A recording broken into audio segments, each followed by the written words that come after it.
பொள்ளாச்சி தனியார் மனநல காப்பக இளைஞர் மரணத்தில் மீண்டும் பரபரப்பு. குற்றவாளிகளின் நகைகள் மற்றும் பணம் மாயமானதால் அதிர்ச்சி. வழக்கில் போலீஸ் உதவி ஆய்வாளர் கைது செய்யப்பட்டதன் பின்னணி.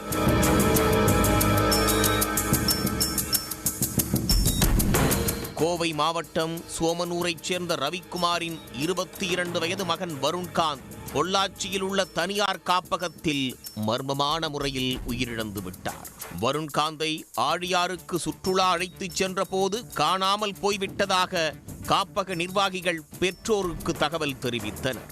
அது குறித்து ஆழியார் காவல் நிலையத்தில் வழக்கும் பதிவு செய்யப்பட்டது.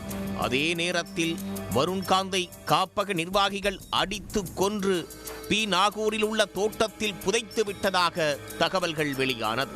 அதன் பேரில் ஆழியாறு போலீசாருடன் பொள்ளாச்சி போலீசாரும் இணைந்து தீவிர விசாரணை நடத்தினர். சடலம் புதைக்கப்பட்ட இடத்தை முற்றுகையிட்டு சோதனை நடத்தப்பட்டது. இந்த சோதனையின் 3வது நாளில் புதைக்கப்பட்ட வருண்காந்த் சடலத்தை போலீசார் மீட்டனர். இளைஞரை காப்பக நிர்வாகிகளே அடித்து கொலை செய்திருப்பதாக குற்றம் சாட்டப்பட்டது. அதன் பேரில் காப்பக நிர்வாகிகள் கிரிராம், செந்தில் பாபு, கவனிப்பாளர் நிதிஷ், பணியாளர் ரங்கநாயகி, சதீஷ், லீலா ஆகியோர் கைது செய்யப்பட்டனர். இந்த வழக்கில் தேடப்பட்டு வந்த முக்கிய நபர்களான மனநல காப்பகத்தின் உரிமையாளர் கவிதா, கணவர் லட்சுமணன், மற்றொரு பங்குதாரர் சாஜு, கவிதாவின் மகள்களான ஸ்ருதி, ஸ்ரேயா உள்ளிட்ட 5 பேரை கேரளாவில் வைத்து போலீசார் கைது செய்தனர். பின்னர் அவர்களை பொள்ளாச்சிக்கு அழைத்து வந்து விசாரணை நடத்தப்பட்டது.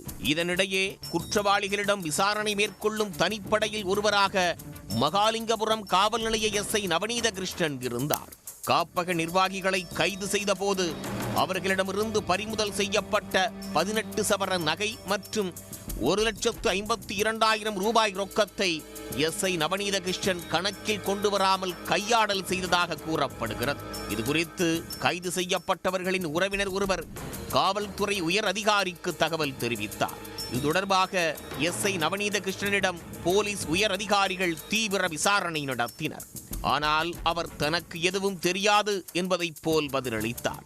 இருப்பினும் உயர் அதிகாரிகள் தொடர்ந்து விசாரணை நடத்தியதில் போலீஸ் காவலுக்கு செல்ல வேண்டியவர்கள் அணிந்திருந்த நகை மற்றும் அவர்கள் வைத்திருந்த பணத்தை கணக்கில் காட்டாமல் கையாடல் செய்து மறைத்து வைத்திருந்ததை எஸ்ஐ நவநீத கிருஷ்ணன் ஒப்புக்கொண்டார்.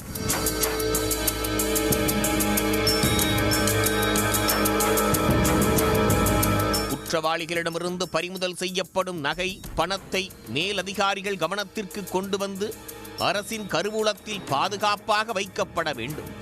வழக்கு முடிந்த பின்னர் உரியவர்களிடம் ஒப்படைக்கப்படுவது வழக்கம். ஆனால் இதை எதையும் செய்யாமல் 18 சவர நகை மற்றும் 1,52,000 ரூபாய் ரொக்கத்தை கையாடல் செய்திருக்கிறார் எஸ்ஐ நவநீத கிருஷ்ணன். இதையடுத்து அவரிடமிருந்து நகை மற்றும் பணத்தை அதிகாரிகள் பறிமுதல் செய்தனர். கையாடல் செய்த குற்றத்திற்காக அவரை போலீசார் கைது செய்தனர். இதற்கிடையே நவநீத கிருஷ்ணன் கையாடல் செய்த நகை மற்றும் பணத்தை காட்டிக் கொடுக்காமல் இருக்க மகாராஜா என்ற மற்றொரு எஸ்ஐ நவநீத கிருஷ்ணனிடமிருந்து 50,000 ரூபாய் லஞ்சம் வாங்கிய தகவலும் போலீஸ் உயர் அதிகாரிகளுக்கு தெரிய வந்துள்ளது. இதனையடுத்து மகாராஜாவை பணியிடை நீக்கம் செய்து கோவை டிஐஜி சசிமோகன் உத்தரவிட்டுள்ளார்.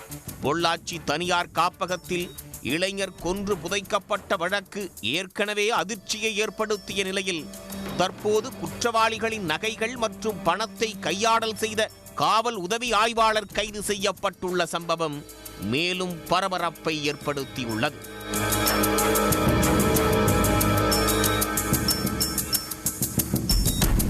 உடனுக்குடன் செய்திகளை தெரிந்து கொள்ள சன் நியூஸ் பெல் ஐகானை கிளிக் பண்ணுங்க.